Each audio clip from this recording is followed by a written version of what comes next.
Hello everyone, myself Muskan Patel from 5th Sun CSC. Today's topic of my presentation is non-deterministic finite automata. So let's see what is the introduction of non-deterministic finite automata. It has a power to be in several states at once. Its ability is often expressed as an ability to guess something about its input. For instance, when the automata is used to search for certain sequence of character, for example keywords, in a long string, it is helpful to guess that we are at the beginning of one of those strings and use a sequence of states to do not nothing but checks the string appears, character by character. Now we shall see an example of this type of application. Before examining application, we need to define non-deterministic finite automata and show that each one accepts a language that is accepted by some DFA. That is, the NFAs accept exactly the regular language just as DFAs do. However, there are reasons to think about NFAs. They are often more succinct and easier to design than DFAs. Moreover, while we can always convert an NFA to a DFA, the letters may have exponential more states than the NFA. Fortunately, cases of this type are rare.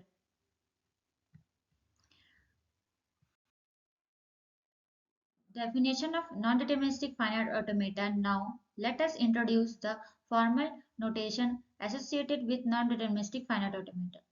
The difference between NFAs and DFAs will be pointed out as we do. An NFA is represented essentially like a DFA. The alphabets are Q, sigma, delta, Q naught, and F, where Q is a finite set of states, where E is a finite set of input symbols, Q naught, a member of Q, is the starting state, and F is a subset of Q and is a state of final or called as accepting state. Delta, the transition function, is a function that takes a state in Q and an input symbol in E as an argument and returns a set of Q. Notice that the only difference between an NFA and DFA is a type of value that returns a set of states in the case of NFA and a single state in the case of DFA. Transition function is a crucial aspect of an NFA, detecting how the automata moves between states based upon input. Unlike deterministic finite automata, non-deterministic finite automata introduce non-determinism, allows for multiple transitions from a single state on a given input. Non-deterministic transition means that for a given set, an input, an NFA may have several possible next states. The non-deterministic is often represented by allowing multiple arrows or transition from a single state labeled with a same input. NFAs may include epsilon transition, where non-input is consumed. Epsilon transition enables the automata to move from one state to another without reading any input symbol. An NFA can be in multiple states simultaneously, representing different possible computation paths.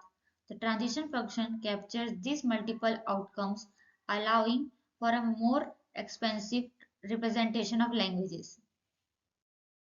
An NFA accepts a string if there exists at least one path that leads to a final state.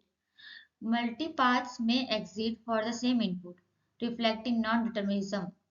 Set of possible paths creates a flexible and expansive model for recognizing language. NFA and DFA are equivalent in terms of languages they recognize. Conversion from NFA to DFA involves creating an NFA that simulates all possible paths of the NFA. This conversion process helps in practical implementation and analysis.